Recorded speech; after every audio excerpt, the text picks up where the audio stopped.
आपण पाहत आहात प्रेस मीडिया न्यूज। मोहोळ तालुक्यात घरकुल लाभार्थ्यांचा संताप उसळला। मोफत वाळू फक्त कागदावरच, शेकडो लाभार्थी 5 ब्रास वाळूपासून वंचित। सरकारकडून घरकुल योजनेअंतर्गत 5 ब्रास मोफत वाळू देण्याची घोषणा करण्यात आली असली तरी प्रत्यक्षात मोहोळ तालुक्यातील शेकडो घरकुल लाभार्थी वाळूपासून वंचित असल्याची गंभीर बाब समोर येत आहे। वारंवार ग्रामपंचायत, पंचायत समिती व तहसील कार्यालयामार्फत मागणी करूनही ठोस कारवाई होत नसल्याने लाभार्थ्यांमध्ये तीव्र नाराजी पसरली आहे।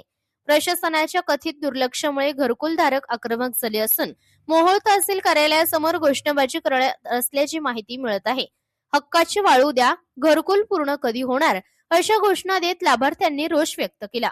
निवडणुकीपूर्वी काही जिल्हा परिषद व पंचायत समिती सदस्यांनी घरकुल लाभार्थ्यांना वाळू लवकरच उपलब्ध करून देऊ असे आश्वासन दिले होते। मात्र निवडणूक आल्यानंतर संबंधित सदस्यांनी या प्रश्नाकडे दुर्लक्ष केल्याची चर्चा तालुक्यात सुरू आहे।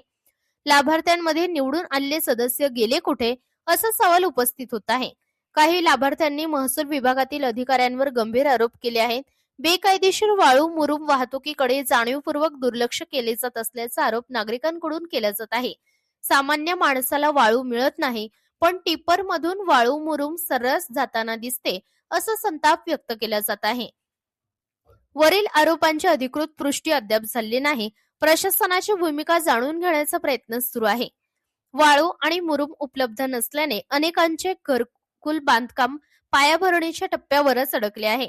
आर्थिक परिस्थिती हलाखीची असताना खासगी बाजारातून वाळू घेणे शक्य नसल्याने लाभार्थी प्रतीक्षेत आहेत। घरकुल ही गरिबांच्या आयुष्याशी जोडलेली योजना आहे। जर शासनाने मोफत वाळू देण्याची घोषणा केली असेल तर ती वेळेत आणि पारदर्शकपणे मिळालीच पाहिजे, अन्यथा जनतेचा विश्वास डळमळीत होईल, असे मत प्रेस मीडिया न्यूजचे प्रतिनिधी सूरज पारवे यांनी व्यक्त केले आहे। या प्रकरणी तहसील व पंचायत समिती प्रशासनाची अधिकृत भूमिका अद्याप समोर आली नाही।